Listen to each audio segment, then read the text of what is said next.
de lo que íbamos a hablar hoy en la cara B, de lo que vamos a hablar hoy, es sobre una cuestión, lo hemos ido introduciendo pues a lo largo del programa, ¿no? Como pues algo que hoy en día empieza a ponerse sobre la mesa porque por un lado da la sensación de que algo está pasando y por otro lado empiezan a salir estudios que respaldan esta opinión, ¿no? Y es concretamente el tema de que estemos alcanzando o estén alcanzando los sistemas de inteligencia artificial generativa. Y no voy a decir LLMs porque en muchos casos estamos hablando de modelos de generación de imágenes y de vídeo, que son problemas muy difíciles y no necesariamente basados en la misma tecnología, pero sí que son IA generativa. Entonces hablamos de IA generativa. Están alcanzando, como digo, una meseta de performance. ¿Vale? ¿Y a qué nos referimos o a qué se refieren estos estudios con una meseta de performance? Pues básicamente, por verlo de una forma bastante, vamos a decir, intuitiva, pues a qué performance, perdón, antes me has llamado la atención, Frankie, por decir performance, vamos a decir rendimiento. Venga, Meseta, y a partir de ahora puedes decir performance si no quieres. no se enfade Juan Gómez Jurado. Entonces, decimos meseta de rendimiento. Entonces, ¿qué es una meseta de rendimiento? Pues bueno, todos sabemos lo que es una curva elevada de rendimiento, que es lo contrario, ¿no? Una pendiente grande de rendimiento hacia arriba, quiero decir. Es lo que vivimos cuando durante el pasado año, en 2023, ¿no? Cuando explotó ChatGPT, pues se liberó al mundo, ¿no? Como si fuera Skynet, ¿no? A finales de 2022 y en 2023 pues tuvo todo ese impacto de, pues, oye, aquí hay una tecnología que hace cosas que antes no se podían hacer. Y además cada vez van saliendo, por un lado, aplicaciones nuevas de eso y por otro lado salen otros players proponiendo sus soluciones que cada vez van funcionando mejor. Y hablo de ChatGPT como ejemplo, porque aquí, como digo, pues podemos hablar de modelos de difusión también para generación de imágenes de vídeo y modelos de tratamiento de audio, ¿vale? Entonces, la curva, ¿no? La pendiente de la curva del rendimiento durante ese año es brutal. Y las expectativas, normalmente, lo que se llama el hype, siempre favorece, tiene un sesgo a que se piensa que esa curva se va a mantener en el tiempo, ¿no? Es decir, el rendimiento va a seguir subiendo de la misma forma que ha venido subiendo recientemente. Esto, por supuesto, tiene su incidencia en las inversiones que se hacen, por ejemplo, ¿vale? En las decisiones que se toman. En general, en cuanto a las expectativas. Una meseta es que todo eso se estanca. Nosotros hicimos aquí un programa dedicado a expectativas de futuro donde hablábamos de el invierno de la inteligencia artificial. Bueno, pues esto o esta es una de las razones que pueden provocar un invierno. ¿Por qué? Porque se genera una expectativa muy alta y de repente el sistema, pues no es que se estanque, pero como que ese rendimiento se aplana mucho, ¿no? Entonces, ¿qué es lo que ha pasado? Pues que algún estudio reciente pues, ha demostrado que algunos modelos multimodales requerirían cantidades exponenciales de datos para mejorar en su rendimiento siempre en tareas, siempre esto se suele medir en tareas zero shot, ¿no? Aquí dejamos el comportamiento de agentes iterativo y tal, que son cosas que se hacen por encima de lado y lo que nos fijaríamos para poder medir el rendimiento adecuadamente es en tareas zero shot, que básicamente es le doy un prompt y obtengo un resultado. Bueno, pues para estos estudios lo que dicen hallar es que los modelos necesitan cantidades exponenciales de datos. Es decir, que llega un momento en el que la mejora en lo que se refiere a los datos con los que se alimenta el modelo ya no es sensible o no es posible con los datos de los que disponemos. Esto, por ilustrarlo un poco, aunque no es... Esto habla de... O sea, este estudio del que hablo son modelos multimodales, se fijan mucho en imágenes y tal, pero por ilustrar un poco como un ejemplo muy sencillo. Imagínate que ChatGPT está entrenado con todo Internet, ¿no? O con la mayor parte de la información que hay en Internet, ¿no? Y si tú quieres subir el rendimiento de ChatGPT, la poca información que se genera adicional en comparación a lo que ya has utilizado no es suficiente porque necesitarías varias veces Internet cada vez que lo reentrenases para que efectivamente subiera su rendimiento. No es el caso de ChatGPT, pero pongo el ejemplo para que se entienda, ¿no? Como que ya me he quedado sin datos porque no puedo disponer no puedo disponer de más, ¿no? A no ser que los generasen las propias IAs, y eso también tiene sus problemas energéticos y de almacenamiento, etcétera, ¿vale? Entonces Pero aquí salen varias realmente, cosas. perdona que te interrumpa aquí, realmente ya los están generando como parte de los conjuntos de entrenamiento, ¿no? Porque Ocurre, mucho de lo que hay en Internet está generado por los LLMs. ocurre, y ese es un factor crítico, es que hay falta de nuevos datos generados por humanos, ¿vale? Entonces, no hay, yo no he encontrado un estudio como tal que mida el impacto de los datos generados por humanos en este contexto, pero bueno, a ver, se entiende que el rendimiento al que hemos llegado ha sido gracias a que han podido aprender de datos generados por humanos. Y los humanos, pues ya, o bien los generamos utilizando IAs, o bien los generamos nosotros, pero no al ritmo que requerirían de producción para alcanzar este siguiente nivel de performance, ¿no? Y esto es un poco, estas son un poco las razones que se esgrimen aquí, o los porqués, para entender por qué se llega a una meseta de rendimiento. Y ahora yo os pregunto, y ya me callo de una vez, eh, ¿vosotros habéis notado una meseta de rendimiento? Usando en el día a día, ¿no? Hablo de estudios científicos, ¿eh? Y lo podéis poner en el chat también si queréis.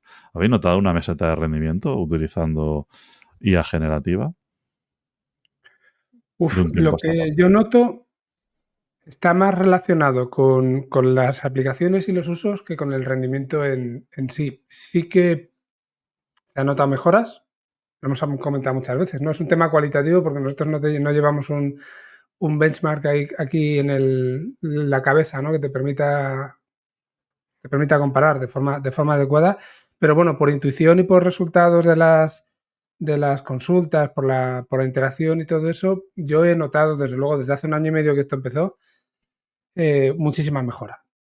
Y creo que esa parte sí. Pero claro, volvemos a lo que hemos dicho otras veces. Ya no te vale con hacerle una preguntita y ya está. Y si cada vez que le haces una pregunta tienes que iterar 200 veces, como nos pasa ahora, hasta que llegas a la respuesta que tú quieres, al final estás consumiendo también bastante tiempo. Lo que echo de menos es justo esa parte de que te dé una utilidad mayor, de que ya puedas conseguir una respuesta más cercana a lo que quieres con esa primera consulta, ¿no? Bien hecha, si quieres. Pues no sé, me hace falta más esa parte que está muy relacionada con lo que hablábamos en la cara A también, ¿no?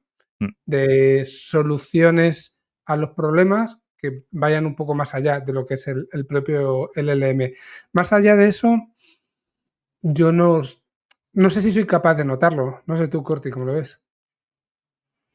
A ver, yo lo que no diría tan, no sé si meseta, pero bueno, estoy un poco con Tony, por ejemplo, a nivel de, sí, de conversación, pues no hay grandes avances. Yo creo que en los últimos meses, claro, venimos acostumbrados a que en esto de la IA, pues, yo sé, el año pasado cada mes era un avance o cada 2 meses notabas algo. Yo sí que noto que a nivel de usuario el cambio no es tan constante. Es decir, hay cositas mejor y demás, pero de repente esto no funciona muchísimo mejor. También te os ha dicho porque funciona relativamente bien para muchas cosas ya. Es decir, ya hemos llegado a un punto donde tanto la generación de texto, ¿no? cuando conversas con ChatGPT, por ejemplo, como generación de imágenes y ahora incluso últimamente generación de vídeo, empezamos a tener un nivel de calidad bastante bueno donde quizás el incremento, no sé, un 1% más o un 1% mejor, quizás que no se note tanto como antes, que venías de la mierda, ¿no?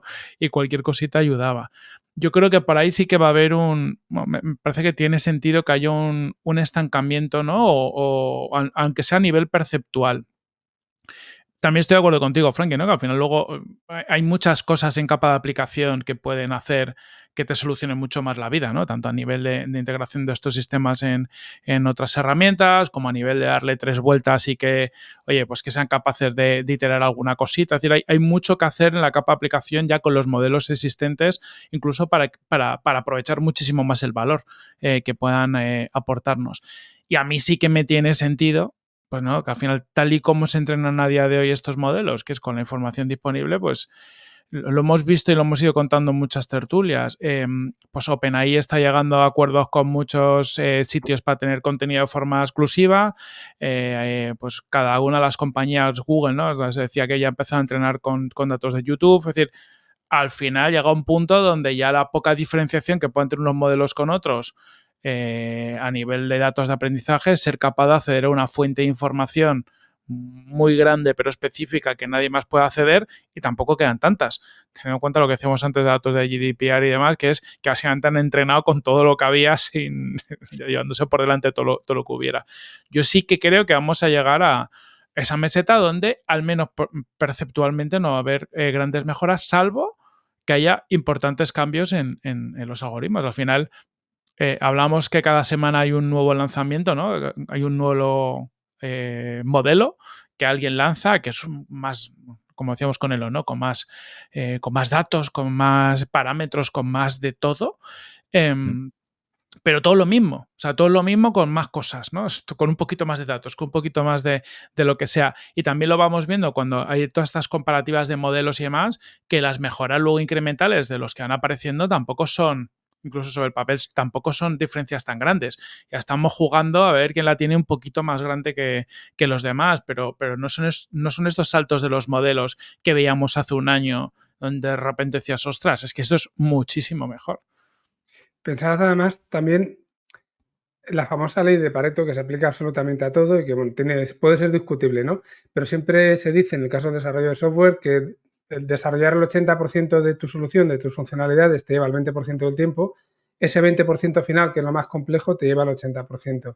Creo que, quizá con otra medición, ¿no? Pero creo que seguramente en el fondo estamos ahí, en el sentido de que os decía antes, ya realmente funciona tan bien, aunque no sea perfecto, que cualquier cambio para percibirlo ya es difícil y sin embargo seguramente hace falta todavía muchos recursos, mucha inversión para poder generar esos cambios que estabas diciendo tú, Corte, de ese 1% más, ¿vale? Que haga que se pueda notar. Yo ya os digo, para el día a día, para la mayoría de las cosas, me declaro incapaz de notar el avance, pero estoy seguro de que lo hay. O sea, tengo que pensar que sí. Sí. Sí, a ver, es un avance cada vez más pequeño, ¿no? Es decir, lo Sí. que te aportaba al principio, que era como es una cosa que yo tenía que mandar este informe todos los jueves por la mañana y ahora me lo hace me he olvidado de hacerlo, ¿no? Pues eso al principio te aporta mucho y luego ya lo notan menos. Yo creo que, a ver, aquí hay dos cosas, ¿no? Por un lado, los grandes modelos o los modelos de inteligencia artificial generativa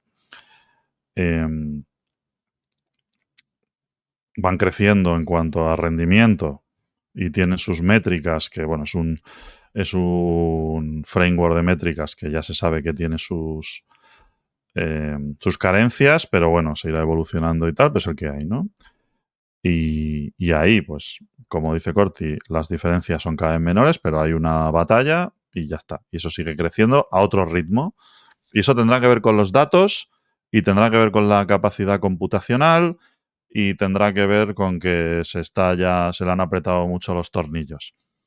Pero claro, es que un modelo de esos no está diseñado, y aquí me voy allá a la parte de Jan LeCun, ¿no? No está diseñado para ser una IA que solucione absolutamente todo, ¿no? Y ni puede, ni debemos otorgarle la la responsabilidad o, bueno, desde nuestro punto de vista, pensar que tiene la capacidad de hacer algo a lo que nunca va a poder llegar, ¿vale? Entonces, nosotros ahora yo creo que tenemos que... O sea, ahora entramos en unas, desde mi punto de vista, en una fase en la que sabemos que tenemos esta tecnología, conocemos las capacidades que tiene y entramos en una fase que es más de ver las formas de explotarla de la manera adecuada, porque tú fíjate, estos estudios se hacen con Zero Shot. Zero Shot es la forma, para que lo entienda nuestra audiencia, la que está menos versada en los temas estos.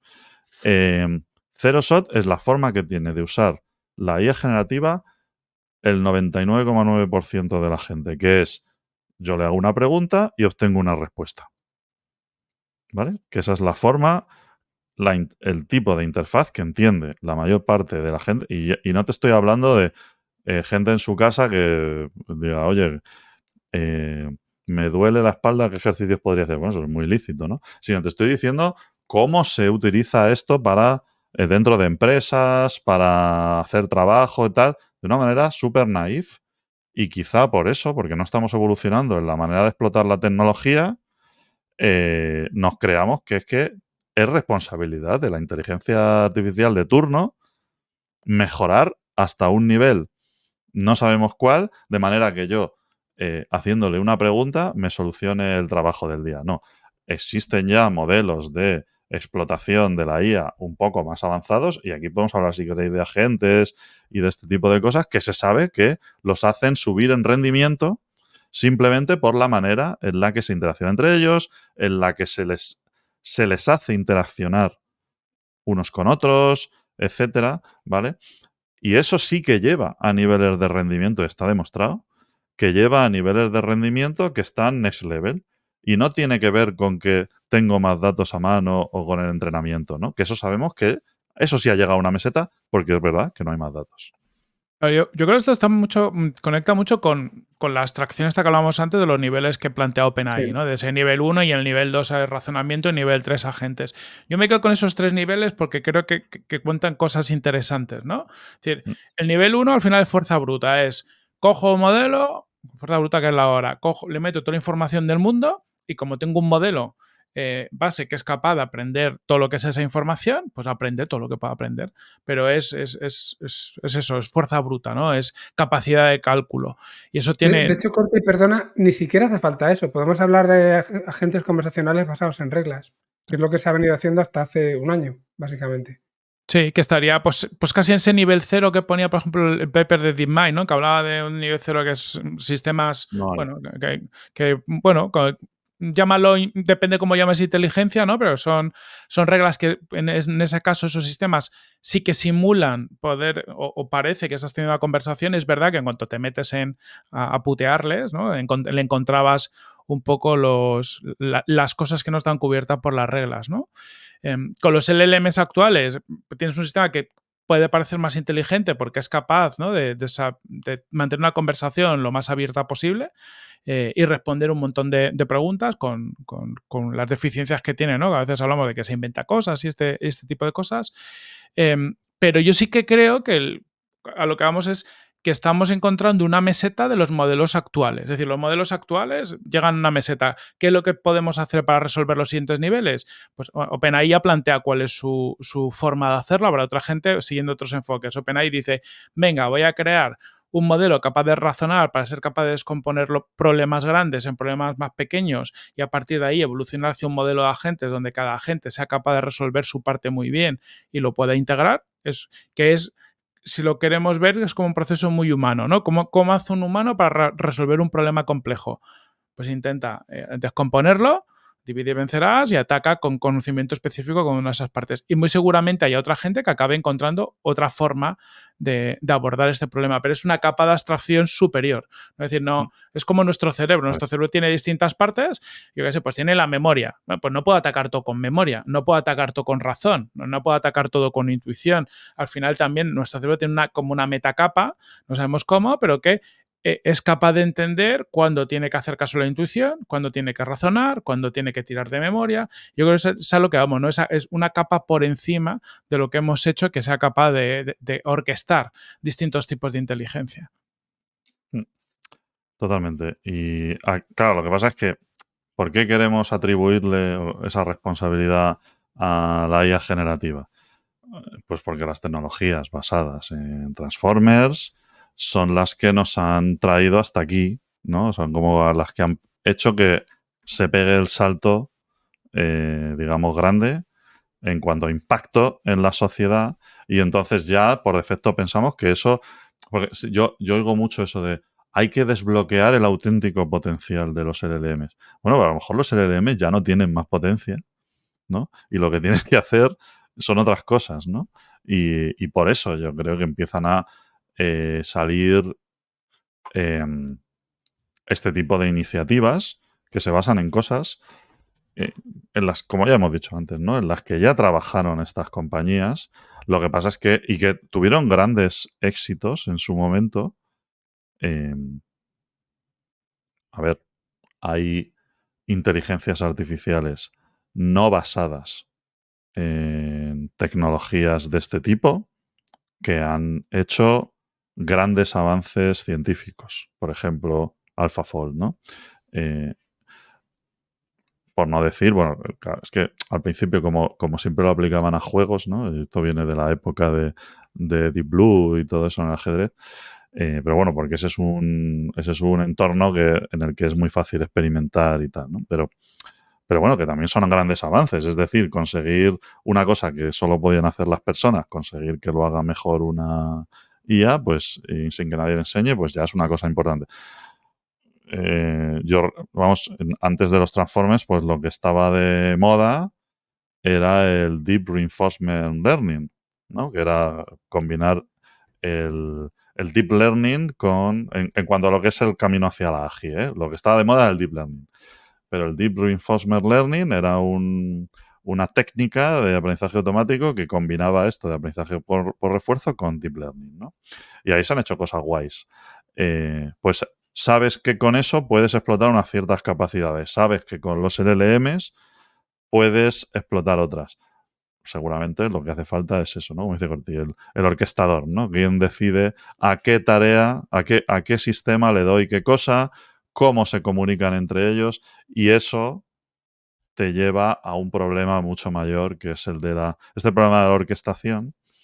Es uno bastante particular. Por ejemplo, si hablas de cómo somos los seres humanos trabajando en equipo, ¿vale? Se sabe que somos más inteligentes individualmente. Es decir, en el momento que te juntas con varios, no eres capaz de llegar a las mismas conclusiones, capaz de hacer otras cosas, ¿vale? Pero no eres capaz de focalizarte en una única tarea. Como que todo se complica, ¿no? Y luego, además, no somos capaces de gestionar grupos más allá de un número muy pequeño de personas de una manera eficiente. Es decir, es como que la inteligencia se vuelve peor cuanta más gente hay involucrada. No sé si es una regresión a la media o una sincronización al más lento, o si seguramente es porque esto también pasa con conjunto de grupos de gente muy, muy inteligente, ¿no? Y claro, y eso somos nosotros con las capacidades que tenemos. O sea, imagínate el reto que es integrar sistemas que no son capaces de tomar decisiones y donde las interfaces tienen que estar clarísimas y si no cogen y dan un fallo y se quedan parados, ¿no? Que eso pasa con los sistemas de software. ¿Qué vamos a hacer? Pues hay un reto muy grande ahí, ¿no? Pero lo que parece claro es que, y esto lo dice mucho Jan LeCun, ¿no?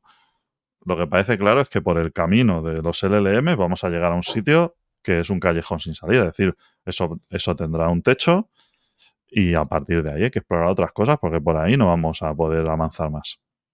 Es lo que hay. A mí me gustaría compartir pantalla con una... Aquí lo tenemos efectivamente. Un post que ponía Jordi Linares hace, no sé, pues mira, hace un mes aproximadamente, para que la gente que nos está viendo, y pondremos también el enlace para que el resto lo podáis comprobar, se haga una idea de esa limitación de los datos a la que estamos llegando, ¿no? Estamos hablando de los datos que se utilizan para entrenar los LLMs. Estamos viendo que en el año 2020 estamos en torno al Eso sería billón de tokens, ¿no? 10 a la 12 aproximadamente sería como billón de tokens, ¿vale? Que se utilizaban cuando en Internet se calcula, o el stock de data, no vamos a hablar solo de Internet, el stock de datos que hay, la cantidad de datos disponibles para entrenar, pues hablamos, esto es una gráfica logarítmica, estamos hablando de 10 a la, entre 10 a la 14 y 10 a la 15, o sea, hablamos de miles de millones, ¿no? Por decirlo así. Las expectativas son, porque bueno, ha ido creciendo, en 2024 nos situamos ya aproximadamente en decenas de billones, ¿vale? En 10 elevado a la 13. Las expectativas son que para el año 2028, más o menos, alrededor, ya se estén utilizando más o menos todos los tokens que hay disponibles para entrenar. Y si no es en el 2028, será en el 2030 o un poquito más allá. Por tanto, si hemos llegado al límite, no vamos a poder mejorar absolutamente para nada con más datos. Y el hecho de que haya más datos puede ser discutible que sea bueno o malo, porque podríamos entrar a hablar de la calidad de los datos, los sesgos, todo lo que hemos hablado un montón de veces. Pero claro, ya nos vamos a ese punto que estáis comentando y podemos dejar de compartir si queréis, de cambio de paradigma necesario. Uy, he echado a luz, eso parecía. Me has dejado de compartir a mí. Tenemos que hablar de un cambio de paradigma que es completamente necesario, que yo creo que lo hemos comentado muchas veces también, ¿no? Que ya afectó a la programación.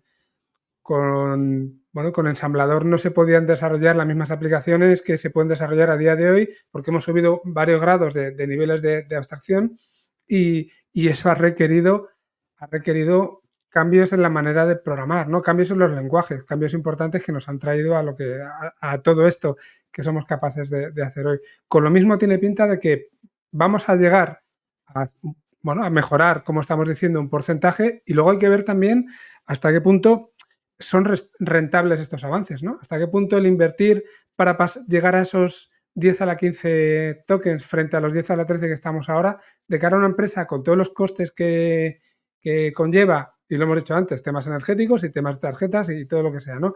Invertir ahí para la ganancia que podemos esperar es realmente suficiente. O si va a llegar un momento en el que las empresas van a parar de invertir ahí porque esa ganancia, ese impacto ya no va a ser tan importante. Y mientras tanto, o bien ocurre algo distinto, ese cambio de paradigma, o cambio de la manera, como hemos dicho, de que resurjan. Los agentes no son un cambio de paradigma en cuanto a los LLMs, pero sí una otra capa por encima otra vez, ¿no? Estamos subiendo en un nivel de abstracción. O vienen esos cambios o la sensación es que nos quedamos ahí un poquito parados. Y dicho esto, repito lo que he dicho al principio, lo que tenemos ahora es cojonudo. O sea, no lo soñábamos hace 2 años ni de coña. Aquí está un poco también, más allá de estos niveles de abstracción que hemos hablado, esto conecta mucho con Yann LeCun, que viene tiempo diciendo también, ¿no? Que una forma de conseguir una inteligencia más potente que los LLMs es hacer que las IAs aprendan de lo visual, ¿no? Es decir, al final, él hablaba, ¿no? En esta famosa entrevista con Les Fridman, que la verdad que estaba muy bien, hablaba de que la densidad de datos del texto es relativamente baja, ¿no? La capacidad a la que aprendemos del texto es baja, y que me acuerdo siempre que dice que un niño de 4 años ha procesado más información visual que la cantidad de información total que va a ser capaz de aprender o que somos capaces de aprender con un sistema del LLM. Entonces yo creo que va a haber varios ejes. Uno es esto, es decir, oye, ¿cómo aprender de datos que no sean texto? Porque esto abre un melón muy interesante, entre otras cosas, porque al final tú puedes integrar ya inteligencia sobre robots y que los robots exploren el mundo. Ya no solo va a ser los sensores que tú puedas tener a día de hoy, sino que tú puedes crear sistemas que interactúen con el mundo y que vayan aprendiendo. Y en el mundo aprendes muchas cosas, como aprende un niño, ¿no? Porque ves cómo se mueven otros objetos y eres capaz de emprender a extrapolar leyes de la física, eres capaz de extrapolar muchísima información, y eso es un melón muy importante, y a lo mejor ahí hay un eje. Y luego lo que hemos dicho, ¿no? Las distintas capas de abstracción. Yo me imagino un futuro donde acabaremos teniendo, pues eso, la inteligencia del lenguaje, la inteligencia visual, la inteligencia de distintos tipos de inteligencia, y encima distintas capas por encima capaces de regular y de extraer conclusiones a partir de todos estos datos. Y ahí sí que ya nos estaremos acercando, pues, a cómo pueda funcionar de verdad, pues, la inteligencia humana o más animal, ¿no? En animales además que tienen en cuenta todas estas variables. Sí. Y luego está el tema de que, bueno, hablamos de. Cuando hablamos de los LLMs, este mundo en el que estamos ahora, ¿no? Nivel 1. Cuando hablamos de inteligencia, hablamos de la capacidad que tienen de dar una respuesta que se pueda parecer a lo que hubiese escrito un humano, ¿no? Pero es que la inteligencia es mucho más que eso, ¿no? Inteligencia es tomar decisiones, por ejemplo. O tener inquietudes. Entonces, yo creo que en estos modelos, esto ya es un poco filosofía, pero en estos modelos que se plantean siempre las compañías que persiguen la AGI, se están basando mucho en las capacidades más técnicas, ¿no? Que se pueden potenciar en un espacio determinado, si es el del texto, pues el texto, tal, no sé qué, hasta el techo que se pueda alcanzar, pero es como que hay falta algo, ¿verdad? Y quizá eso que falta y que tiene que ver con, o sea, con lo que nos hace humanos a nosotros, ¿no? Con la inquietud, con la emoción, con cosas que son menos, muchas veces menos, no son menos tangibles, porque tangibles son, pero son menos medibles, o no sabemos, digamos, explicitarlo de la misma forma que una cuestión más técnica o más matemática.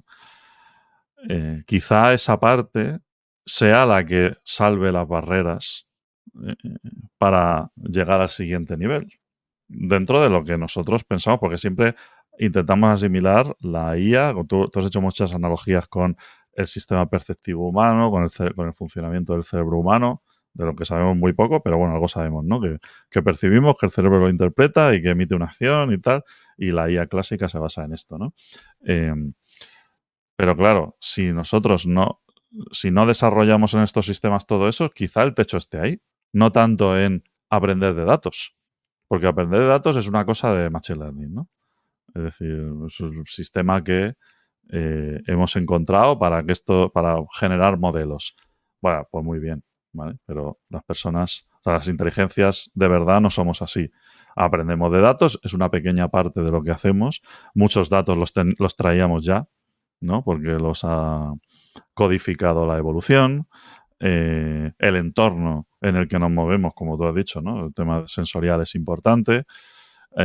Y sobre el tema sensorial también hay que decir que las IAs ven lo que nosotros les dejamos que vean, ¿no? Pero nosotros tampoco vemos la realidad, nosotros vemos lo que nos dicen nuestros sentidos, ¿no? Entonces, bueno, quizá sea un tema relacionado con la percepción, pero yo también creo que puede tener que ver el hecho de que seamos capaces de que se acerquen más a nosotros y por lo tanto puedan hacer tareas que solo podíamos hacer nosotros, puede ser algo más profundo que ser simplemente capaz de responder a una pregunta, ¿vale? O a una petición. Creo que eso va mucho más allá. Es un buen melón, que no sé si en nuestra vida lo tendremos claro, ¿no? Si una inteligencia artificial es más inteligente por tener, por ejemplo, emociones o por tener, ¿no? O por ser consciente. Tú elimina eso del humano, ¿no? O sea, elimina de una persona. Cuando hablamos, por ejemplo, de... Ya estamos siempre con la ciencia ficción. A mí me pasa, por lo menos. Pero cuando hablamos de esta idea de descargarte a la máquina, ¿no? Descargar tu mente, ¿no? Y renunciar a tu cuerpo, porque el cuerpo muere, pero tu mente, ¿no? Que nosotros entendemos mucho que nosotros somos nuestra mente y mucha filosofía en contra de esto, ¿no? El cuerpo también es, porque sin el cuerpo la mente no se puede conformar tal y como es. Tú te descargas ahí. Tú imagínate al humano, en vez de darle capacidades a la inteligencia artificial para desarrollarla más y salir de esa meseta, vamos a hacerlo al revés. Cogemos al humano y le empezamos a quitar cosas, ¿no? Un humano funcional, adulto, que con estudios, y le empezamos a quitar todo menos sus estudios y su capacidad de razonar y resolver problemas. Pero le quitas la intención, las emociones. ¿No conocéis a gente así? Algún funcionario hay, sí. Claro, Entonces, no, o sea, todo el mundo tiene algo de todo, pero hay gente que tiene muy bajitos los niveles de quiero que me pasen cosas, tengo iniciativa, tal y cual. Quítale a 0 eso a una persona. ¿Tú quieres una inteligencia artificial que sea así? Es que ahí creo que afecta a dos cosas, ¿no? Puede afectar a la inteligencia y también puede afectar a la capacidad de supervivencia. Entonces o sea, no sé hasta qué punto las emociones y todas estas cosas más humanas son algo necesario para la supervivencia humana o realmente aportan a la inteligencia. Y me parece muy interesante el punto, pero no, te digo, desde mi punto de vista no tengo ni idea. Porque hay una parte que te viene a decir, en el fondo, sin alguna de estas cosas, los humanos podríamos hacer mucho más de lo que hacemos. O sea, porque al final también las emociones, sentimientos y demás nos llevan a sitios a perder mucha energía en cosas bastante absurdas, porque estamos regidos por cosas bastante irracionales, ¿no? Que tienen mucho que ver con cómo nos sentimos, ¿no? Con nuestro cansancio o no cansancio, si hemos descansado o no hemos descansado, si me han mirado bien, me han mirado mal. Y eso es el 80% de nuestro tiempo y nuestra vida. Yo a veces pienso, oye, si no tuviéramos todo eso, pero tuviéramos la capacidad de inteligencia, seríamos más inteligentes y a lo mejor no lo seríamos simplemente porque no tendríamos motivos para sobrevivir y por lo tanto no hubiéramos tenido motivos para llegar hasta donde estamos. Nos hace falta de nuevo aquí el libro de Arrabales. De momento no lo vamos a mencionar, pero todos estos temas se tratan ahí y bueno, ya los dejaremos para otro momento. Pero es eso que acabas de decir, Corti, bueno, habéis dicho muchas cosas interesantes, pero eso que acabas de decir, claro, tú mismo, con tu inteligencia y con tus circunstancias, seguramente en las mismas circunstancias, en dos mundos paralelos, reaccionas distinto, porque hay una componente de RNG, como los videojuegos, ¿no? Una aleatoriedad ahí que te puede hacer que un día hagas esto, el día siguiente en la misma situación hagas algo distinto. Se ve mucho en los deportistas, ¿no? En los partidos de tenis, por ejemplo, ahora que están aquí los Juegos Olímpicos y ayer estábamos viendo a Nadal y a Alcaraz. Joder, ves puntos clavados donde lo tiran a un lado, lo tiran a otro, y no solo que lo den bien o mal, ¿no? Sino que circunstancias similares hacen cosas distintas. Esa componente de aleatoriedad hace que el resultado sea distinto. Entiendo que es parte de la inteligencia también. Si a eso le unes tu estado anímico, que estés más cansado, menos enfadado, menos enfadado, cosas que te hayan pasado, pues todo se ve afectado. Y eso lleva a lo que estabais comentando de que en el fondo el contexto lo es todo. Y el contexto es algo que no le estamos dando a la máquina. Le estamos dando un texto sin el con, le estamos dando algunas imágenes, algunas les podemos dar un vídeo, pero desde luego cuando nosotros, porque decís que la inteligencia, entre otras cosas, es tomar decisiones, que las máquinas deberían tomarlas, cuando nosotros tomamos las decisiones, las tomamos, pues no sé, no es lo mismo tomarla a lo mejor en el campo que en tu habitación. Porque tu mentalidad, tu estado mental es completamente distinto. Si vas con prisa que si no. Si tienes un hijo y está llorando que si no. Yo qué sé, hay tantas circunstancias que hacen... Pero eso ¿nos hace más inteligentes o menos? No lo sé, pero es una componente que si queremos que la máquina se comporte como un humano, que es una de las cosas que estábamos discutiendo también, no es que les debamos de dar el tienes un hijo o no, pero sí le tenemos que dar información sobre cuáles son nuestras circunstancias que a día de hoy está ahí perdida, ¿no? Y cuando hablabais antes, lo decías, Corti, del utilizar vídeos, por ejemplo, utilizar imágenes, utilizar mucho más multimedia para entrenar, claro, eso no solamente tendría que estar en el entrenamiento, sino también en la entrada. Cuando le lanzas la pregunta, la entrada tendría que llevar todo eso. ¿Dónde estoy? ¿Y cómo me encuentro? Y no sé, o sea, necesitamos dotarle a la máquina de tantos sensores, que es lo que estabais comentando antes, que a día de hoy es ciencia ficción. Necesitamos, pues eso, el Neuralink de Elon Musk para que podamos transmitirle toda esa información, más aparte el tiempo atmosférico, más yo qué sé, tantas millones de cosas que realmente es algo que, no digo que lo necesitemos, pero que siempre va, para mí, siempre va a hacer que la máquina se comporte de una forma que no puede llegar a parecer humana, pero que no tiene por qué ser humano. Y eso me lleva a otra cosa más, y perdonad que estoy sacando muchas cosas, pero me vienen todas del tirón. ¿Qué tipo de humanos seríamos nosotros? Porque estabas diciendo, Lu, hablabas de transhumanismo, ¿no? Y de poshumanismo, y de pasar nuestra conciencia a un ordenador y tal. Y si nos aumentamos nosotros con otra serie de sensores, porque efectivamente tenemos los sentidos, que ya sé que son más de 5, pero bueno, tenemos vista, oído, tacto, yo qué sé, todo lo que conocemos. ¿qué pasa si nos ponemos más sensores que nos ayuden a recibir más información? ¿Eso nos puede llevar a ser más inteligentes o simplemente distintos? Yo qué sé. Se me ocurren todas estas cosas, lo siento, lo lanzo ahí No, al... son muy buenos melones. Y eso es lo que decías antes. Vamos a imaginar que a una máquina a día de hoy, o sea, le pasamos todo ese contexto, somos capaces de ponerle pues cámaras, que sienta todo como sienta, o sea, que perciba su contexto como lo percibe un humano.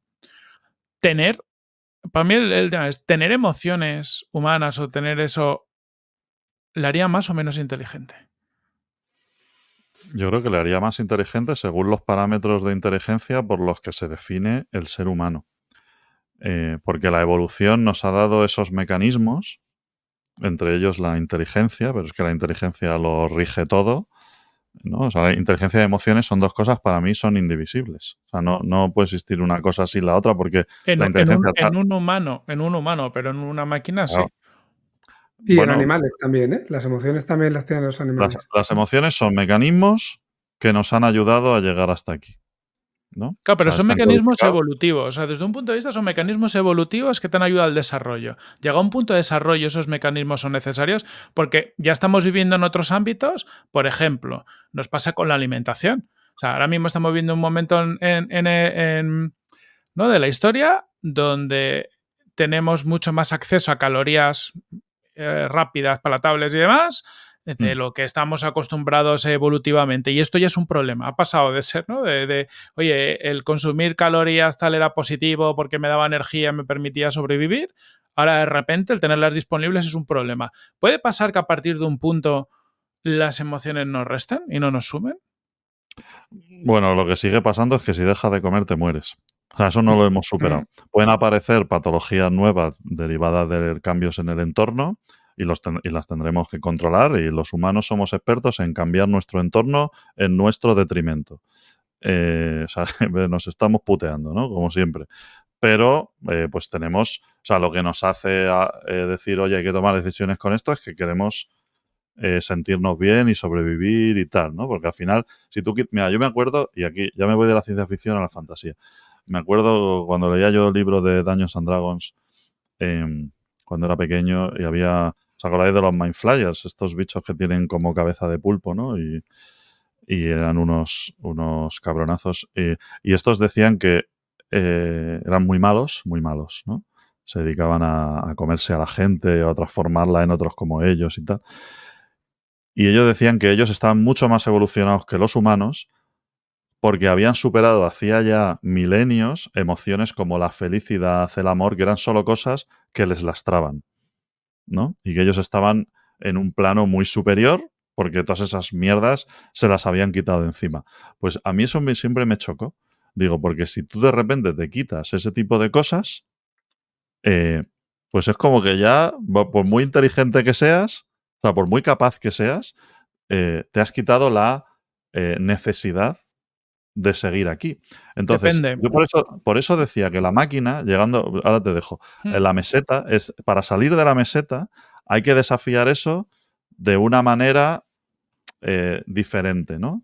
Y esa manera diferente yo siempre abogo mucho por el enfoque bioinspirado, porque al final es lo que conocemos. O sea, el único ser realmente inteligente que conocemos es el ser humano. Luego hay otros poco inteligentes, pero que tienen cierta inteligencia. Son animales, generalmente los más parecidos a nosotros o los más inteligentes. Y esa es la inteligencia que conocemos. Y toda esa inteligencia ha evolucionado y se ha regido por un sistema emocional. Entonces, si tú eso lo quitas de en medio, o sea, no sé, nos quedamos un poco vacíos. Y yo creo que a lo mejor esa es la manera, y es que el aprendizaje por refuerzo tiene mucho que ver con eso. Con establezco incentivos para definir nuevas políticas que me lleven al éxito, ¿no? Quizás si ese sistema de incentivos lo desarrollamos de una manera más inspirada en cómo somos nosotros, podamos llevar a la IA al siguiente nivel. Esto es muy fácil decirlo, ¿eh?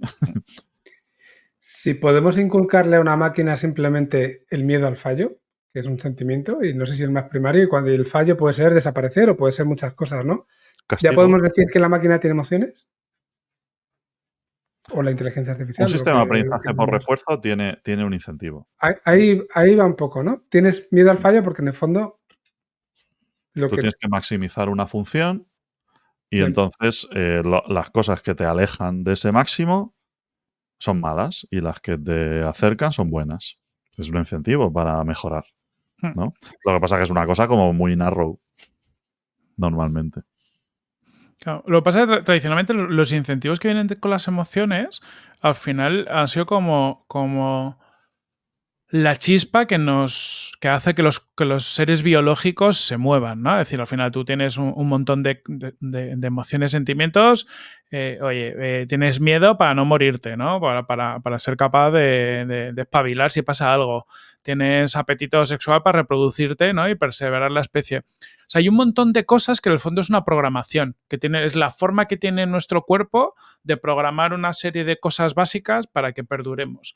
Pero es que con las máquinas lo puedes programar de otra cosa. Es decir, a mí me parece el punto de Iceslum muy interesante.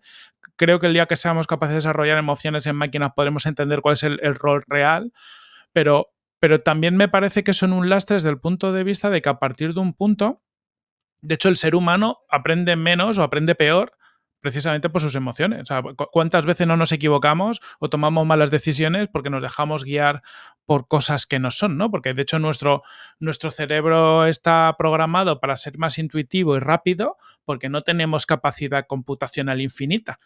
Eso es una limitación humana. ¿Por qué una inteligencia artificial, un robot, puede acabar siendo infinitamente sobre el papel más inteligente que un humano? Porque no tiene por qué tener esa capacidad, o sea, ese límite. Nosotros estamos limitados por el tamaño de nuestro cerebro, la energía que somos capaces de gestionar en un corto periodo de tiempo.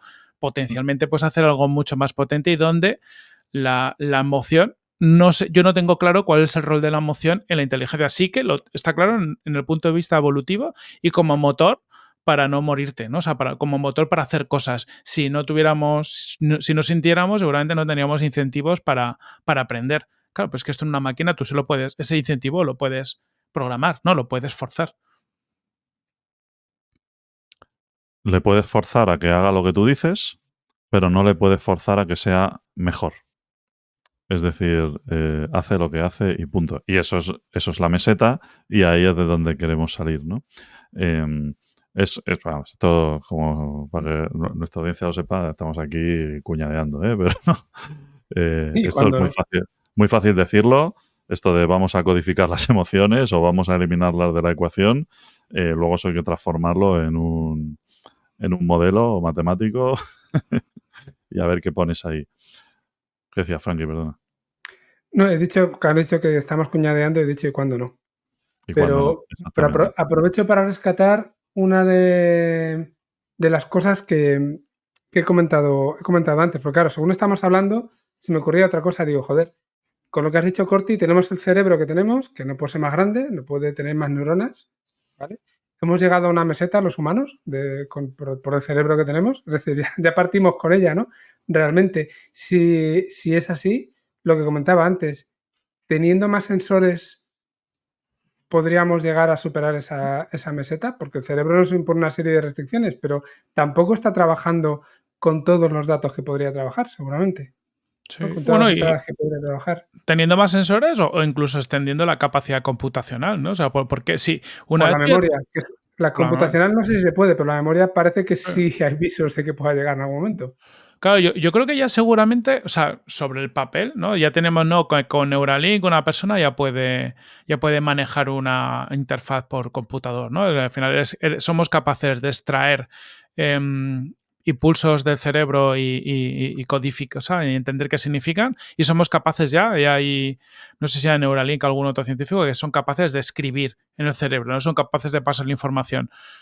Teniendo eso al futuro, pues probablemente podamos expandir las capacidades humanas, tanto en memoria como en procesamiento, como en sensores, que entra ese debate tan interesante de dónde está el límite humano. O sea, cuando eso empiece a pasar, ¿seremos humanos o seremos otra cosa? ¿No? Y lo mismo, y una máquina cuando empieza a desarrollar sentimientos, ¿a partir de qué punto una máquina es humana? ¿A partir de qué punto una máquina está viva? Que esa es otra cosa que no hemos llegado a comentar, pero también parece que para ser humano hay que estar vivo y el clásico ya se confunde, efectivamente. Sí. Parece o sea, para ser humano en principio hay que estar vivo. ¿Necesitamos que las máquinas estén vivas para que parezcan humanas o para que tengan emociones? Pues si no sabemos definir inteligencia o ya nos vamos con la vida, a ver, evidentemente es inevitable que ocurra una hibridación. Es decir, la hibridación ya existe. Es decir, si yo voy con un móvil en el bolsillo o todo el rato en la mano mirándolo,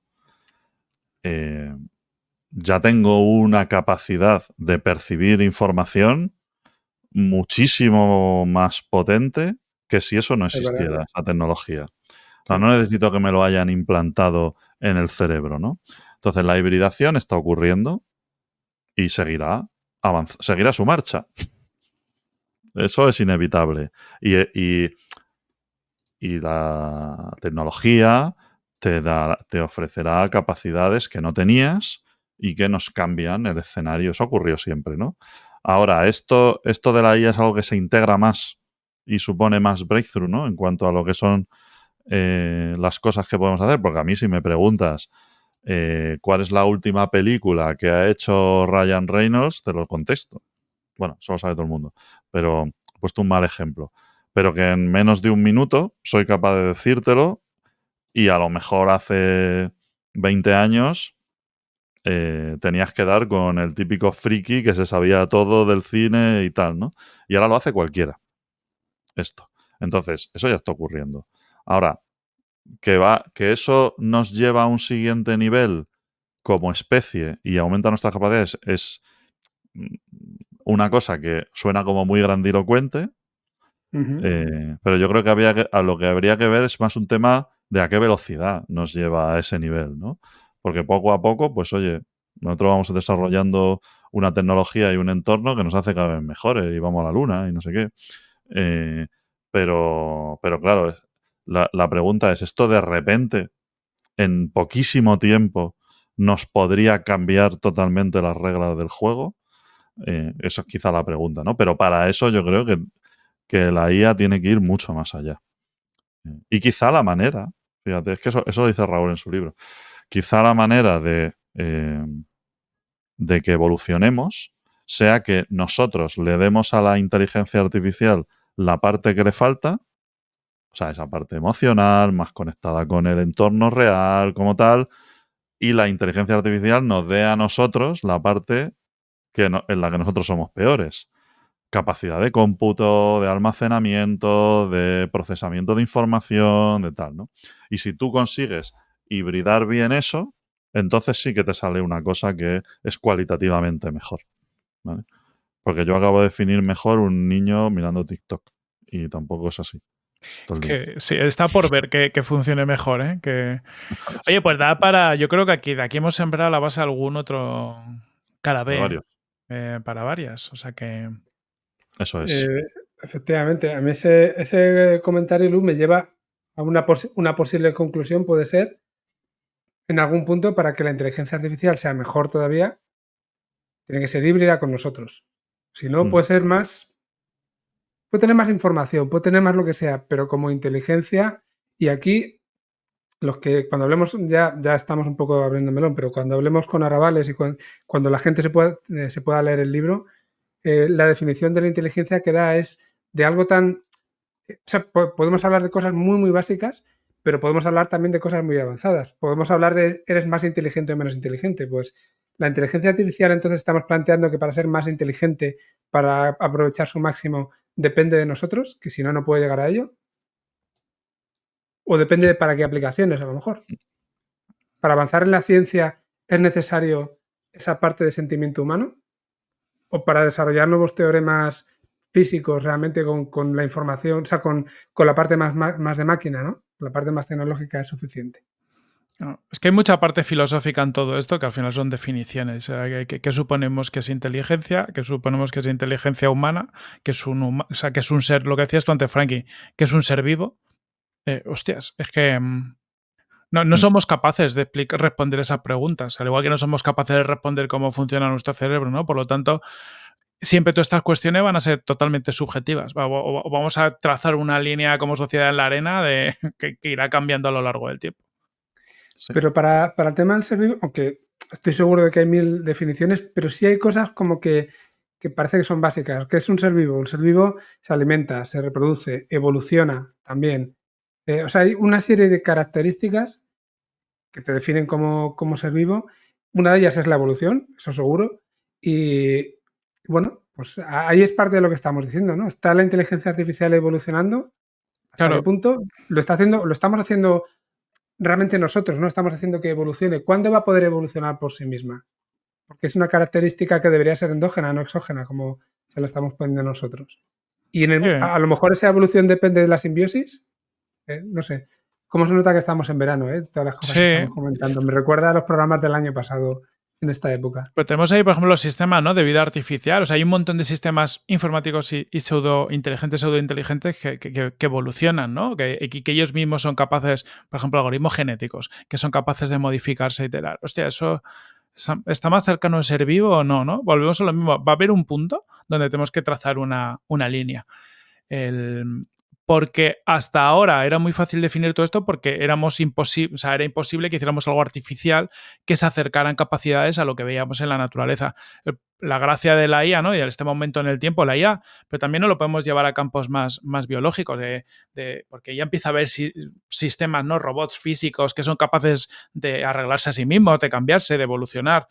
Es que estamos en un momento en el tiempo donde lo hecho por el hombre, o lo que tiene que viene un poquito por el lado del hombre, empieza a tener todas esas capacidades que hasta hace 20 años pensamos que eran imposibles. Por lo tanto, las definiciones van a tener que cambiar.